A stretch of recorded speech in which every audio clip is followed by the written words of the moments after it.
Amadísimos amigos y hermanos todos en Jesucristo nuestro Señor. Gracia y paz para todos ustedes. Hablemos un poco sobre la catolicidad de la Iglesia y si es realmente la Iglesia católica. Y antes de entrar en este tema, es importante establecer que este título de católico no es un nombre, sino que es ante todo un adjetivo calificativo. En efecto, esta denominación nace en el siglo III por parte de San Ignacio de Antioquía, citado también en el Catecismo de la Iglesia Católica y por otros padres de la Iglesia, donde también se establecen dos acepciones del término católicos, que significa universal o según totalidad, ¿no? Universal, porque Jesús dijo: vayan por todo el mundo y prediquen el evangelio a toda criatura, a todos los hombres, ¿sí? Y además, cuando el Espíritu Santo inspira a hablar a Pedro en la primera prédica pública de los apóstoles, luego de la ascensión de nuestro Señor Jesucristo, el mensaje es entendido por todos, sin importar su lugar de nacionalidad, sin importar su color de piel, su situación económica, su lugar de residencia, otros factores socioeconómicos, porque Cristo, al morir en la cruz, no especifica por quién muere.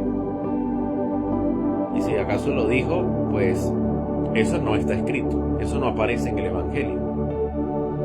Y Él extiende su llamado a la conversión y lo hace a todos los hombres, a todos nosotros. Lo hace para todas las personas. ¿Acaso Cristo despreció a la mujer siria, o despreció a los de Samaria, a los de Tiro, al soldado romano, a los paganos, entre otros? Al contrario, los llama también a ellos a la conversión. Y por lo tanto nos llama a todos a participar en su iglesia.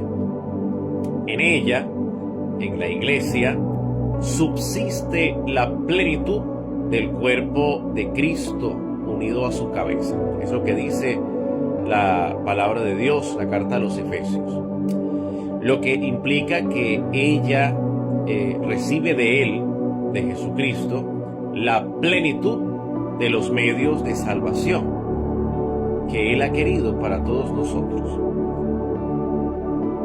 Confesión de fe recta y completa, vida sacramental íntegra y ministerio ordenado en la sucesión apostólica. La Iglesia, en ese sentido, fundamentalmente, era católica el día de Pentecostés, cuando vino sobre los apóstoles el Espíritu Santo. Y será siempre católica hasta el día de la parusía, hasta la venida de nuestro Señor Jesucristo. La segunda acepción de esta palabra, que no es conocida en general, es la de auténtica, autenticidad. ¿Y por qué la Iglesia es auténtica? Muy simple. Para la época en que Cristo se encarna y establece su nueva alianza, Él rompe todos los paradigmas del mundo judío y la idea que tenían estos de quién tenía que ser el Mesías y cuál iba a ser su función. La pregunta sería: ¿en qué se diferenciaban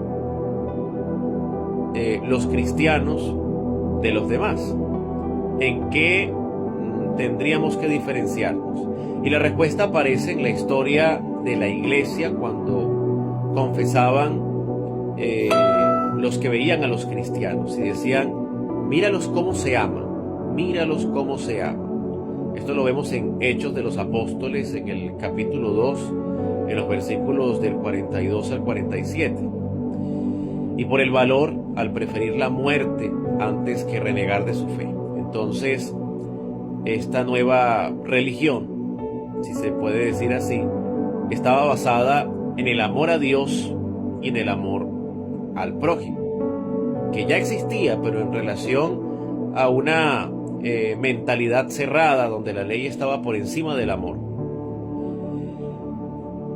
Con Cristo sabemos que todo esto cambia por completo, porque Él coloca el amor por encima de la ley y dice: amen a Dios por sobre todas las cosas y al prójimo como a ustedes mismos. Ama a tu prójimo como a ti mismo.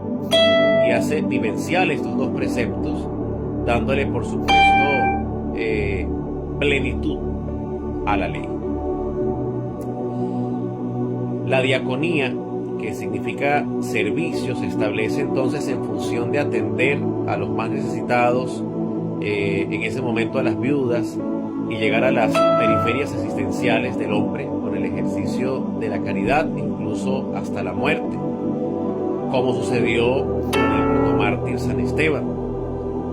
El amor, entonces, lo que hace que muchos se conviertan y perseveren en el seguimiento de Cristo es la fortaleza de todo cristiano.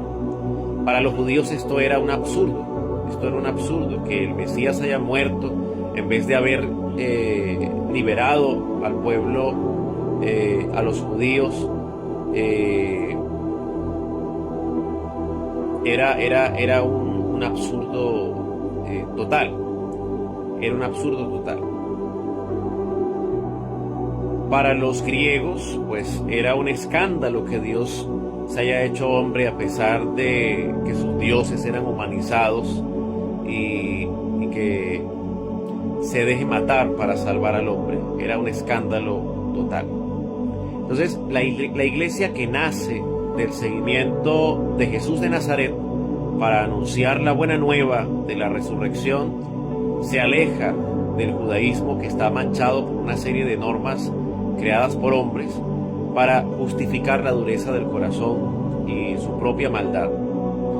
Y lo hace a través de una nueva alianza, estableciendo sacramentos y un orden sacerdotal.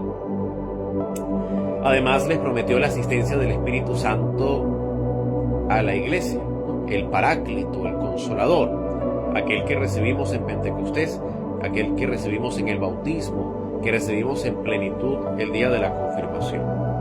Entonces Jesús elige 12 apóstoles, a los que les da poder de perdonar los pecados, sanar a los enfermos, expulsar a los demonios, bautizar y enseñar a cumplir todo lo que Él les ha enviado, entre otras cosas, ¿no? Y le da poder a ellos por igual, incluso al mismo Judas Iscariote, el que lo traicionó. Es cierto que Cristo le da una encomienda especial a San Pedro y le da primacía. Sin embargo, esto significa que Pedro tiene una relevancia especial, pero no significa que sea el apóstol Pedro más apóstol que los demás apóstoles, incluso que el propio Pablo, que no conoció a Jesús en vida mortal, aquí terrenamente, sino después de la resurrección, y que no era reconocido por los 11 apóstoles, vale acotar, y el posterior Matías, que sustituye a Judas Iscariote. Por lo tanto, siempre ha existido una sola iglesia, que es católica, y que esta iglesia se alejó del mundo judío al que predica y va con la predicación de San Pablo y de los demás apóstoles, que se extiende por el mundo conocido, fundando cada uno iglesias particulares distintas a la de Jerusalén, cuyo primer obispo es Pedro, como por ejemplo Antioquía, Tesalónica, Éfeso, Constantinopla, Corinto, entre otras, que tenían un obispo propio que seguía la fe cristiana, cuyos adjetivos